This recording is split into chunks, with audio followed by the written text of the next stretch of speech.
Assalamualaikum warahmatullahi wabarakatuh. Halo semua, perkenalkan nama saya Richika Rahmawati, kelas SIASP, NPM 24311049. Video kali ini saya akan menjelaskan tentang kode etik penggunaan informasi teknologi dan dampak positifnya dalam penggunaan teknologi. Yang pertama, apa itu kode etik penggunaan informasi teknologi? Kode etik penggunaan informasi teknologi adalah seperangkat aturan, prinsip, dan pedoman moral yang mengatur bagaimana seseorang seharusnya menggunakan teknologi informasi secara bertanggung jawab, aman, dan etis. Selanjutnya, tujuan utama yang pertama, menjaga integritas penggunaan teknologi. Yang kedua, melindungi data dan informasi pribadi. Dan yang ketiga, menciptakan lingkungan digital yang aman dan adil. Selanjutnya, siapa yang harus mematuhi kode etik ini? Nah, jadi yang harus mematuhi kode etik ini adalah semua, karena penggunaan teknologi, baik individu, mahasiswa, karyawan, maupun organisasi.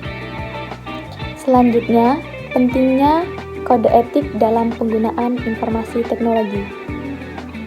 Tanpa kode etik, penggunaan teknologi bisa menimbulkan penyalahgunaan, kerugian, bahkan ancaman serius bagi masyarakat.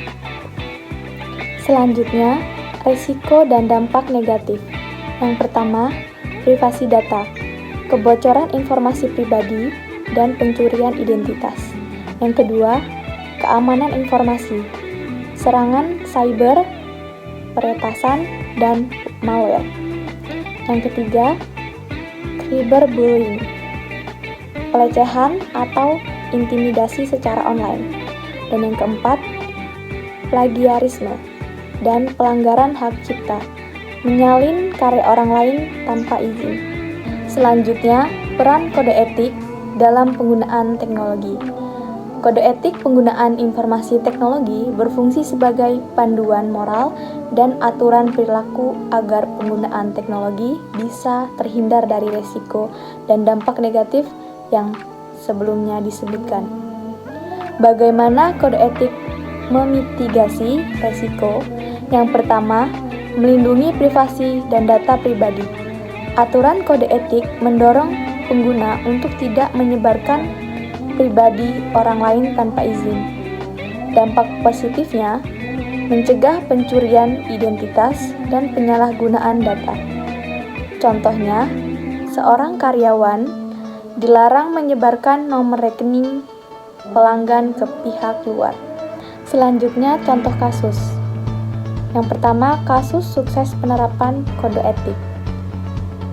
Contoh kasusnya, misalnya perusahaan menerapkan pelatihan keamanan cyber dan kode etik teknologi informasi.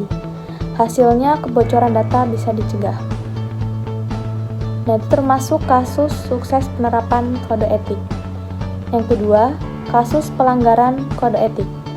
Contohnya, kebocoran data di media sosial, misalnya kasus Cambridge Analytica dengan Facebook, menunjukkan betapa bahayanya jika kode etik diabaikan. Data pengguna dipakai tanpa izin, berdampak besar pada privasi dan demokrasi. Nah, itu termasuk kasus pelanggaran kode etik.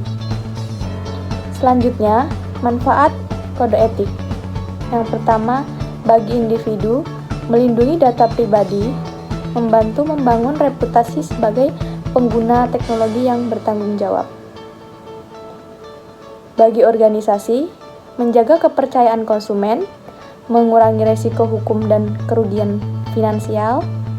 Bagi masyarakat, menciptakan ekosistem digital yang sehat, aman, dan etis, dan mengurangi penyebaran hoaks, raberisme, dan penyalahgunaan teknologi.